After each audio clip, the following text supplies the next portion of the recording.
Welcome to Stories from the Shadows, haunted tales from the golden age of ghost stories and supernatural fiction.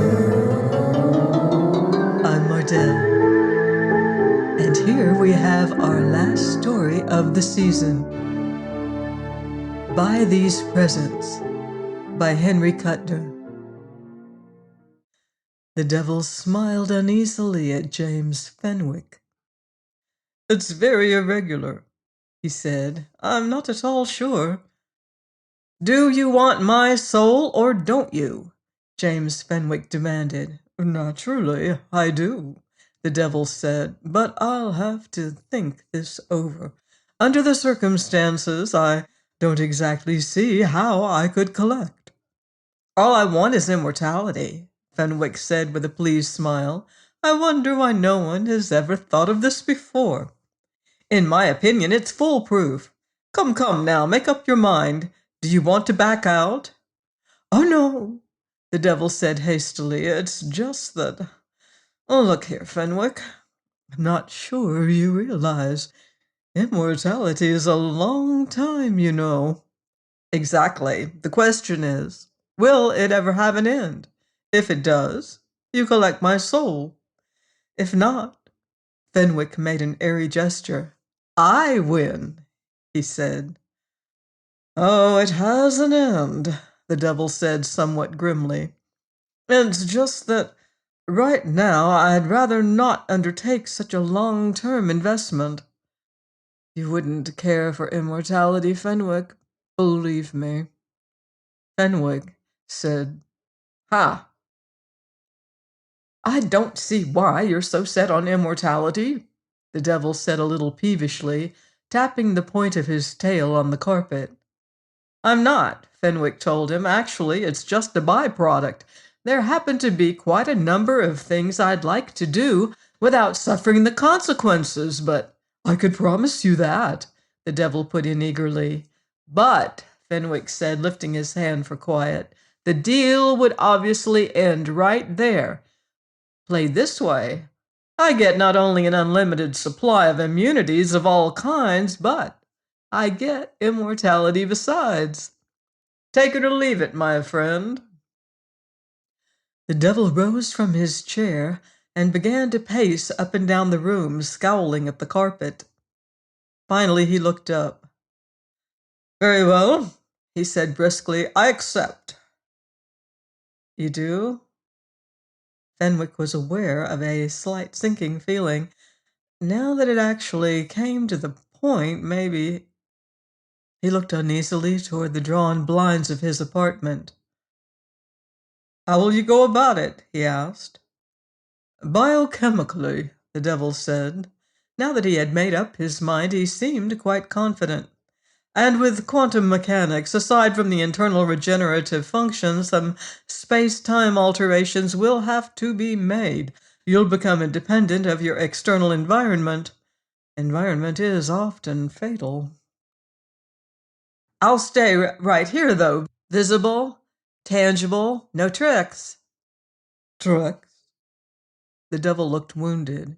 "If there's any trickery, it seems to me you're the offender." "No, indeed, Fenwick. You'll get value received for your investment, I promise that. You'll become a closed system like Achilles, except for the heel. There will have to be a vulnerable point, you see." "No," said Fenwick quickly. "I won't accept that." "It can't be helped, I'm afraid. You'll be quite safe inside the closed system from anything outside. There'll be nothing inside except you. It is you. In a way, this is in your own interest." The devil's tail lashed upon the carpet. Fenwick regarded it uneasily. "If you wish to put an end to your own life eventually," the devil went on, "I can't protect you against that. Consider, however, that in a few million years you may wish to die." "That reminds me," Fenwick said. "Tithonus. I'll keep my youth, health, present appearance, all my faculties. Naturally, naturally, I'm not interested in tricking you over terms. What I had in mind was the possibility that boredom might set in. Are you bored? I have been, in my time, the devil admitted. You're immortal. Of course. Then why haven't you killed yourself? Or couldn't you? I could, the devil said bleakly. I did. Now, the terms of our contract: immortality, youth, health, etc., etc., invulnerability with the single exception of suicide. In return for this service, I shall possess your soul at death. Why? Fenwick asked him with sudden curiosity. The devil looked at him somberly. In your fall, and in the fall of every soul, I forget my own for a moment. He made an impatient gesture. This is quibbling. Here. He plucked out of empty air a parchment scroll and a quill pen. Our agreement, the devil said. Fenwick read the scroll carefully. At one point he looked up.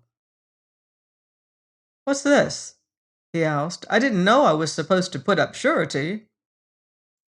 I will naturally want some kind of bond, the devil said, unless you can find a co-guarantor. I'm sure I couldn't, Fenwick said, not even in the death house. Well, what kind of security do you want? Certain of your memories of the past, the devil said, all of them unconscious, as it happens. Fenwick considered. I'm thinking about amnesia. I need my memories. Not these. Amnesia is concerned with conscious memories. You will never know the structure I want is missing. Is it the soul? No, said the devil calmly. It is a necessary part of the soul, of course, or it would be of no value to me. But you will keep the essentials until you choose to surrender them to me at death. I will then combine the two and take possession of your soul. But that will no doubt be a long time from now, and in the meantime, you will suffer no inconvenience. If I write that into the contract, will you sign? The devil nodded. Fenwick scribbled in the margin and then signed his name with the wet red point of the quill. Here, he said. The devil, with a tolerant air, added his name. He then waved the scroll into emptiness. Very well, he said. Now, stand up, please. Some glandular readjustment is necessary. His hand sank into Fenwick's breast painlessly and moved swiftly here and there. The thyroid and the other endocrines can be reset to regenerate your body indefinitely. Turn around, please. In the mirror over the fireplace, Fenwick saw his red visitor's hand sink softly into the back of Fenwick's head. He felt a sudden dizziness. Thalamus and pineal, the devil murmured. The space-time cognition is subjective, and now you're independent of your external environment. One moment now, there's another slave. His wrist twisted suddenly, and he drew his closed hand out of Fenwick's head. At the same time, Fenwick felt a strange sudden elation. What did you do then? He asked, turning. No one stood behind him. The apartment was quite empty. The devil had disappeared. It could, of course, have been a dream. Fenwick had anticipated this possible skepticism after the event. Hallucinations could occur. He thought he was immortal and invulnerable now, but this is, by common standards, a psychotic delusion. He had no proof. But he had no doubt, either. Immortality, he thought, is something tangible. An inward feeling of infinite well-being. That glandular readjustment, he thought. My body is functioning now as it never did before, as no one's ever did. I am a self-regenerating closed system which nothing can injure, not even time.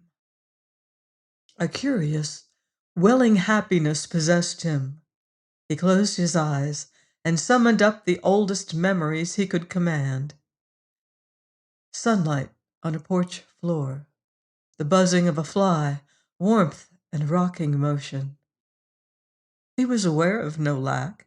His mind ranged freely in the past, the rhythmic sway and creak of swings in a playground, the echoing stillness of a church, a piano box clubhouse, the roughness of a washcloth scrubbing his face, and his mother's voice. Invulnerable, immortal, Fenwick crossed the room, opened a door, and went down a short hallway. He walked with a wonderful sense of lightness, of pure pleasure in being alive. He opened a second door quietly and looked in. His mother lay in bed asleep, propped on a heap of pillows. Fenwick felt very happy. He moved softly forward, skirting the wheelchair by the bed, and stood looking down. Then he tugged a pillow gently free, and lifting it in both hands, lowered it again, slowly at first, toward his mother's face. Since this is not a chronicle of James Fenwick's sins, it is clearly not necessary to detail the steps by which he arrived within 5 years at the title of the worst man in the world. Sensational newspapers reveled in him. There were, of course, worse men, but being mortal and vulnerable, they were more reticent. Fenwick's behavior was based on an increasing feeling that he was the only permanent object in a transient world. Their days are as grass, he mused, watching his fellow Satanists as they crowded around an altar with something unpleasant on it. This was early in his career, when he was exploring pure sensation along traditional lines later discarded as juvenilia. Meanwhile, perfectly free and filled with that enduring, delightful sense of well-being, Fenwick experimented with many aspects of living. He left a trail of hung juries and baffled attorneys behind him.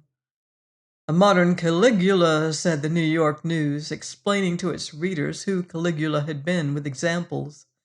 Are the shocking charges against James Fenwick true?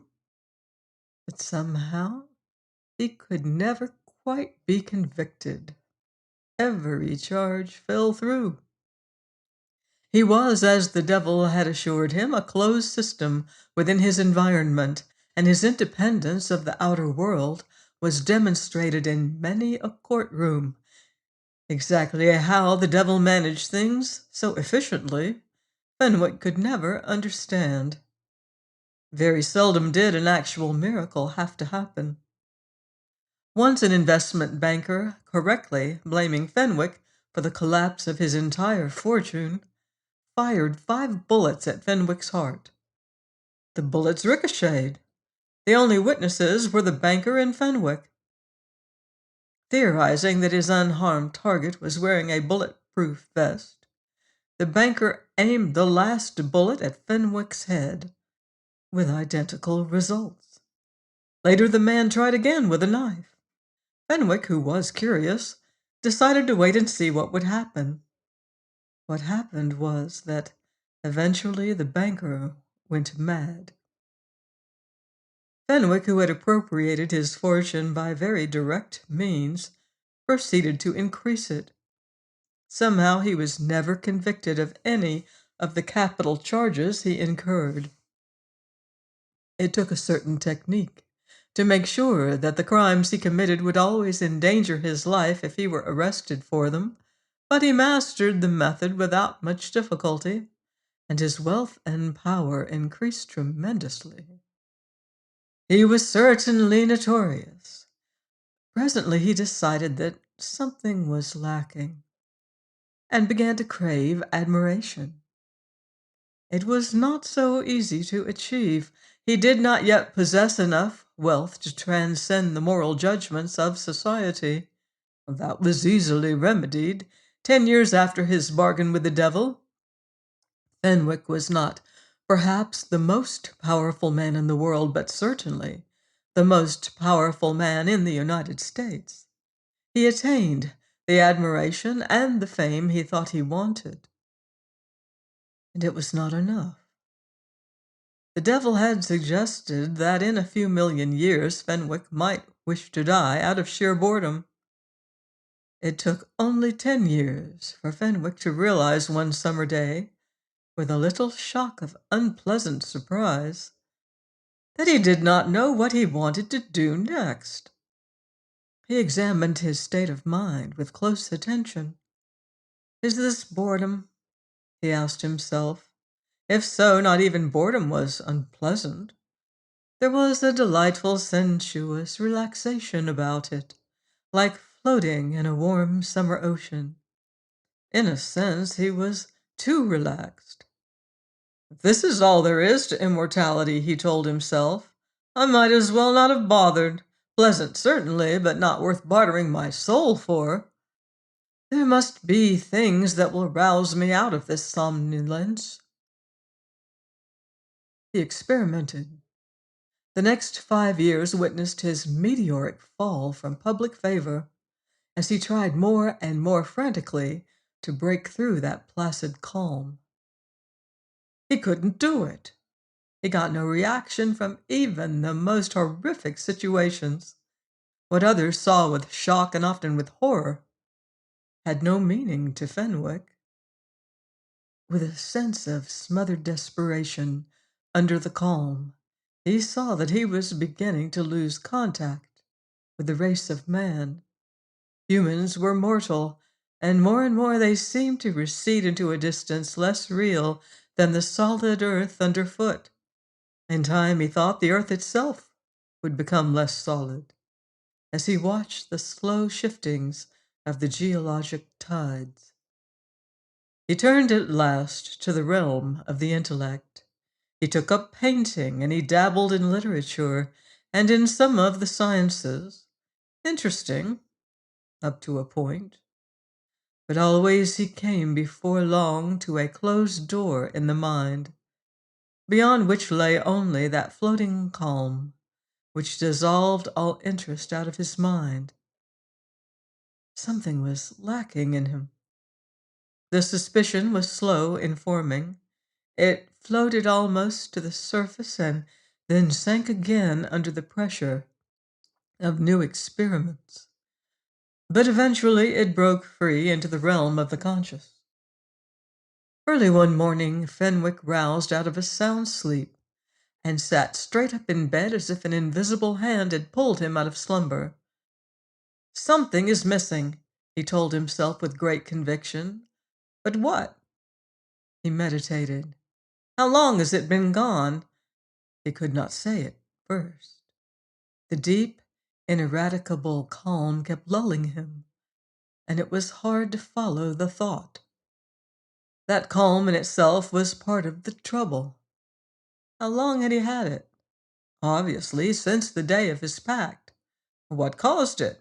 Well, he had been assuming all these many years that it was simply the physical well-being of perfectly and eternally functioning bodily mechanisms. But what if this were really something more? What if it were an artificially induced dulling of the mind so that he would not suspect a theft had been committed? A theft? Sitting up in bed among heavy silk sheets, with the June dawn pale outside the windows, James Fenwick suddenly saw the outrageous truth. He struck his knee a resounding blow under the bedclothes. My soul! He cried to the unheeding dawn. He swindled me! He stole my soul! The moment the idea took shape, it seemed so obvious Fenwick could not understand why it had not been clear from the first. The devil had cunningly and most unfairly anticipated the payoff by seizing his soul too soon. And if not all of it, then the most important part. Fenwick had actually stood before the mirror and watched him do it. The proof seemed obvious, for something was very definitely missing. He seemed to stand always just inside a closed door in the mind that would not open for him because he lacked the essential something, the lost, the stolen soul.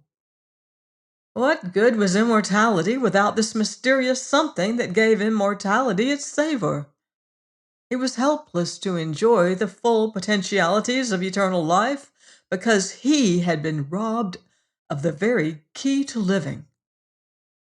Certain memories of the past, is it? He sneered, remembering the devil's casual description of the thing he wanted for surety. Never miss them, eh? And all the time it was something out of the very middle of my soul. Now he remembered episodes out of folklore and mythology, people and legend who had lacked souls. The Little Mermaid, the Seal Maiden, someone or other in A Midsummer Night's Dream, a standard situation in myth once you considered the question. And those who lacked the souls always yearned to get one at any cost. Nor was it, Fenwick realized, simply ethnocentric thinking on the part of the author. He was in the unique position of knowing this yearning for a soul to be quite valid. Now that he was aware of his loss, the queer, crippling inward lack tormented him.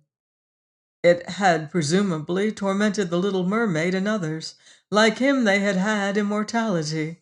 Being extra human, they had probably possessed this curious, light-headed, light-hearted freedom, which even now interposed a cushion of partial indifference between Fenwick and his loss.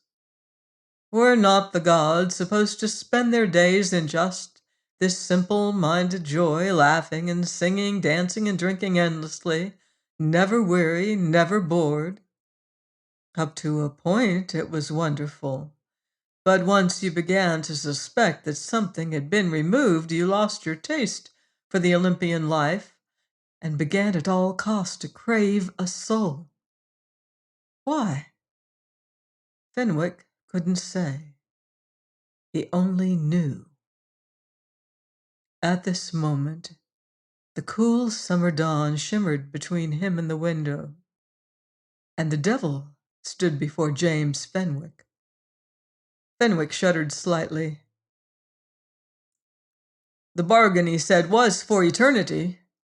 Yes, the devil said, only you can abrogate it. Well, I don't intend to, Fenwick told him sharply. How did you happen to show up at just this moment? I thought I heard my name called, the devil said. Did you want to speak to me? I seem to catch a note of despair in your mind. How do you feel? Bored yet? Ready to end it? Certainly not, Fenwick said, but if I were, it's because you swindled me. I want a word with you. What was it you took out of my head in your closed hand the day of our pact? I don't care to discuss it, the devil said, lashing his tail slightly. Well, I care, Fenwick cried. You told me it was only a few unimportant memories I'd never miss. And so it was, the devil said, grinning. It was my soul, Fenwick said, striking the bedclothes angrily. You cheated me. You collected my soul in advance, and now I can't enjoy the immortality I bought with it. This is an out-and-out breach of contract. What seems to be the trouble? The devil asked. There must be a great many things I'd enjoy doing if I had my soul back, Fenwick said. I could take up music and become a great musician if I had my soul. I always liked music. And I have eternity to learn in. Or I could study mathematics, I could learn nuclear physics, and who knows, with all the time and money and knowledge in the world at my command, there's no limit to the things I could achieve. I could even blow up the world and rob you of all future souls. How would you like that? The devil laughed politely and polished his talons on his sleeve. Don't laugh, Fenwick said. It's perfectly true. I could study medicine and prolong human life. I could study politics and economics and put an end to wars and suffering. I could study crime and fill up hell with new converts. I could do anything if I had my soul back. But without it, well, everything is too peaceful. Fenwick's shoulders sagged disconsolately. I feel cut off from humanity, he said. Everything I do is blocked. But I'm calm and carefree. I'm not even unhappy. And yet, I don't know what to do next. In a word, you are bored, the devil said. Excuse me if I don't show enough sympathy for your plight. In a word, you swindled me, Fenwick said. I want back my soul. I told you exactly what it was I took, the devil said. My soul? Not at all, the devil assured him. I'm afraid I shall have to leave you now. Give me back my soul, you swindler. Try and make me do it, the devil said with a broad grin. The first ray of the morning sun shimmered in the cool air of the bedroom, and in the shimmer, the devil dissolved and vanished. Very well, Fenwick said to the emptiness. Very well, I will. He wasted no time about it, or at least no more time than his curious, carefree placidity enforced. How can I bring pressure on the devil? He asked himself. By blocking him in some way? I don't see how. Very well, then, by depriving him of something he values? Well, what does he value? Souls. All souls. My soul. He frowned pensively. I could, he reflected, repent. Fenwick thought all day about it. The idea tempted him, and yet, of course, in a way, it was self-defeating. The consequences were unpredictable. Besides, he was not sure how to go about it. To undertake a lifetime of good deeds seemed so boring. In the evening, he went out alone and walked at twilight through the streets, thinking deeply. The people he passed were like transient shadows reflected on the screen of time. They had no significance. The air was sweet and calm, and if it had not been for this sense of nagging injustice, the aimless inability to use the immortality he had paid so high for, he would have felt entirely at peace. Presently the sound of music penetrated his rapt senses, and he looked up to find himself outside the portal of a great cathedral. Shadowy people went up and down the steps. From within, deep organ music rolled. The sound of singing emerged. Occasional waves of incense were sweet on the air. It was most impressive. Fenwick thought, I could go up and embrace the altar and shout out my repentance. He put his foot on the bottom step, but then he hesitated and felt that he could not face it. The cathedral was too impressive. He would feel like such a fool, and yet he walked on undecided. He walked a long way. Again the sound of music interrupted his thinking. This time he was passing a vacant lot, upon which a large revival tent had been pitched. There was a great deal of noise coming out of it. Music pounded wildly through the canvas walls. Men and women were singing and shouting inside. Fenwick paused, struck by hope. At least here he could do his repenting without attracting more than a passing glance. He hesitated briefly and then went right in. It was very noisy, crowded, and confused inside. But before Fenwick, an aisle stretched between benches toward an altar of sorts, with several highly excited people clustered under the arms of an even more highly excited speaker in an improvised pulpit. Fenwick started down the aisle. How should I phrase this? He wondered, walking slowly. Just, I repent, is that enough? Or something like, I've sold my soul to the devil and I hereby repudiate the bargain. Were legal terms necessary? He had almost reached the altar when the air shimmered before him, and the crimson outlines of the devil appeared very faintly, a mere three-dimensional sketch upon the dusty air. I wouldn't do this if I were you, the pale image said. Fenwick sneered and walked right through him. At this the devil pulled himself together and appeared in full form and color in the aisle, blocking Fenwick's way. I wish I wouldn't create scenes like this, the devil said pettishly. I can't tell you how uncomfortable I feel here. Kindly don't be a fool, Fenwick. Several people in the crowd cast curious glances at the devil, but no one seemed unduly interested.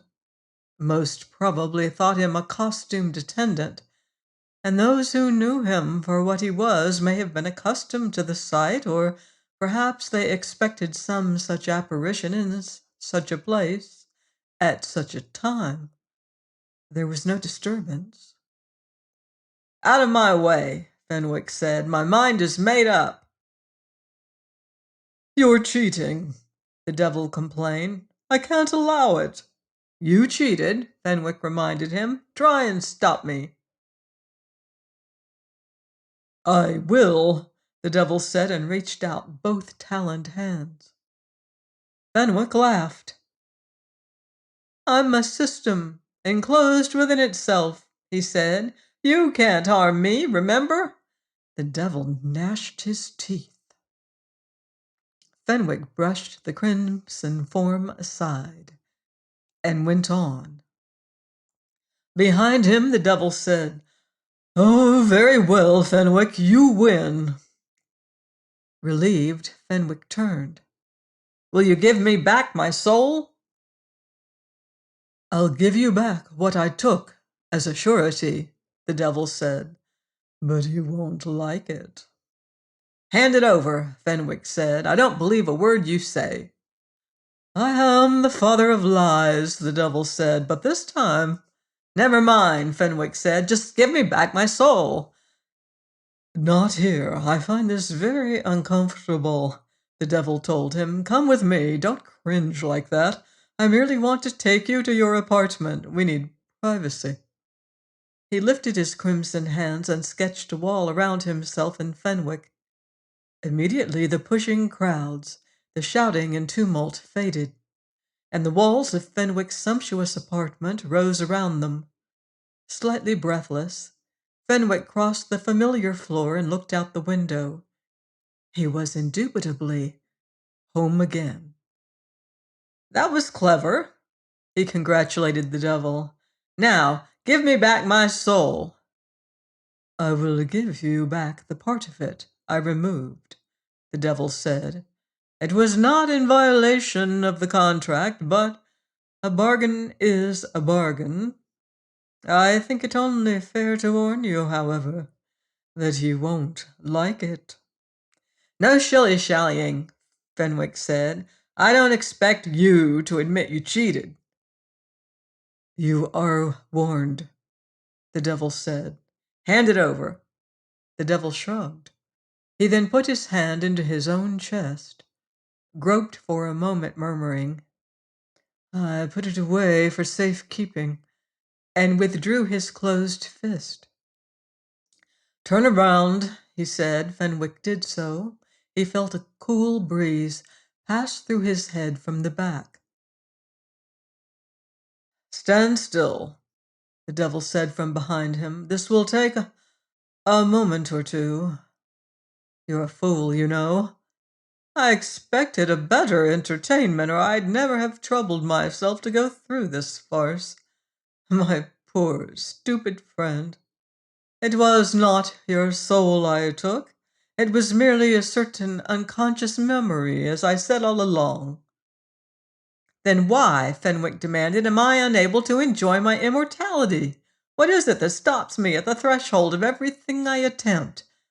I'm tired of living like a god if I have to stop with immortality only, and no real pleasure in it. Hold still, the devil said. There. My dear Fenwick, you are not a god, you're a very limited mortal man. Your own limitations are all that stand in your way. In a million years, you could never become a great musician, or a great economist, or any of the greats you dream of. It simply isn't in you. Immortality has nothing to do with it.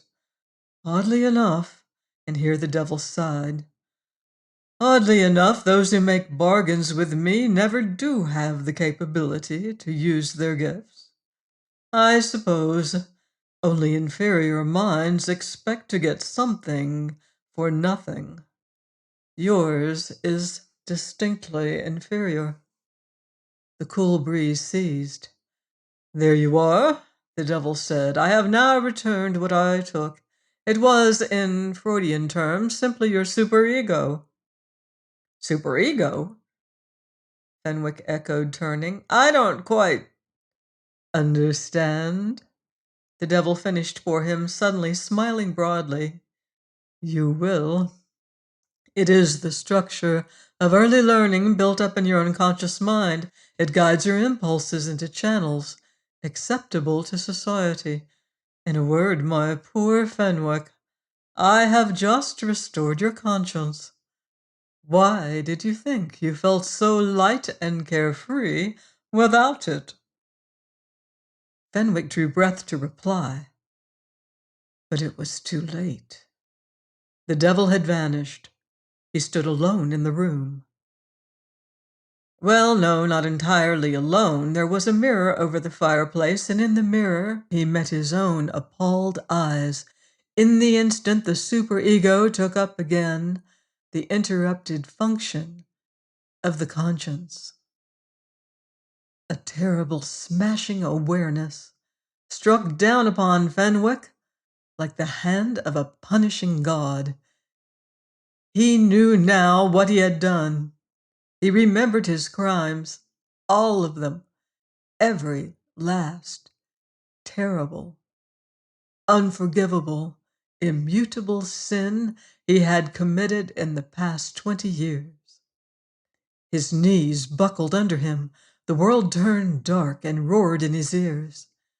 Guilt was a burden he could hardly stagger under.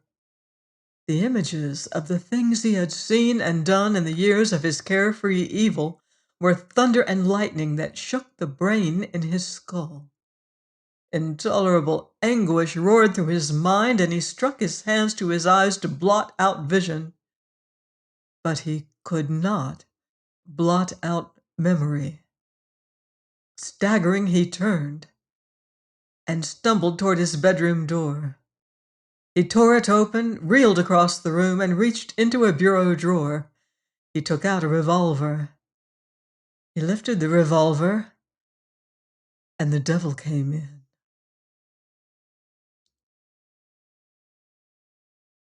Please join me next season on Stories from the Shadows for more tales of ghostly gatherings and fiendish frights.